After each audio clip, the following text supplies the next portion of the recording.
Today I want to talk about a text message.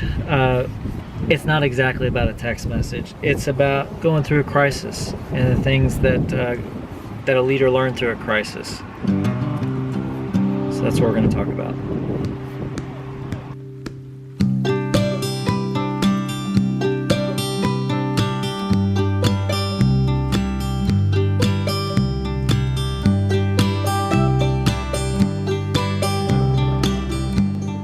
You guys have heard me talk about my friend Todd.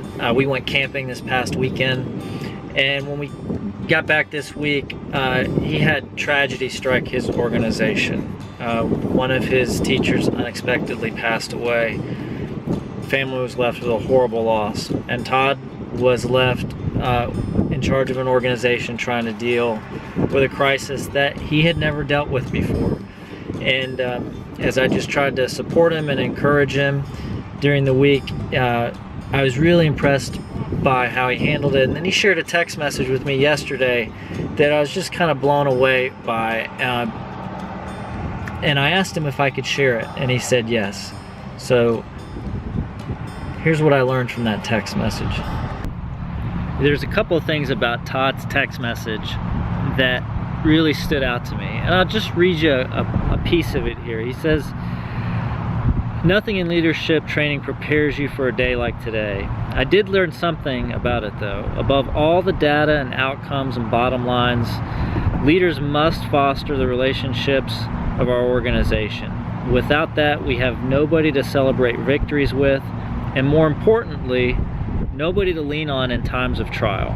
And through it all, being a model for others and reassuring them that it's okay."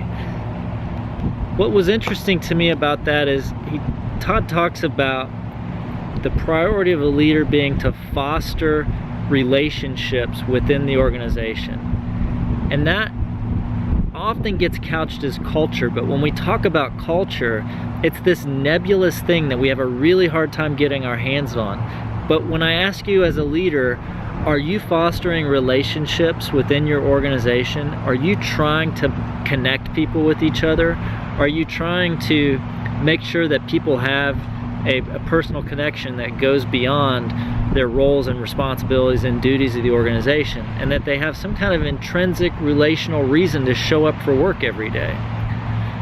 We talked about a fully engaged team a couple of videos ago, and if there's one way to get people engaged, it's to build relationships. And here in this email, Todd's talking about, through a crisis, how he realized that is one of his central roles as a leader.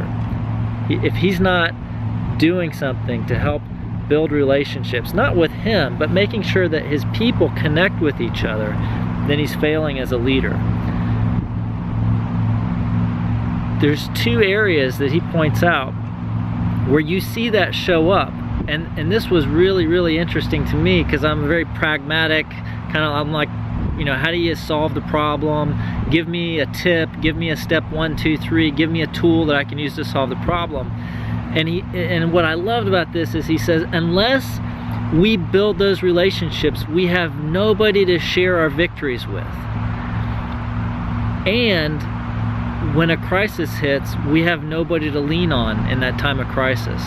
So if you're leading an organization and you have this big win, but there's no celebration, it just kind of fizzles and the air kind of goes out of the balloon, and after the cake's gone or after the party's over, there's not really any more high fives, there's no excitement.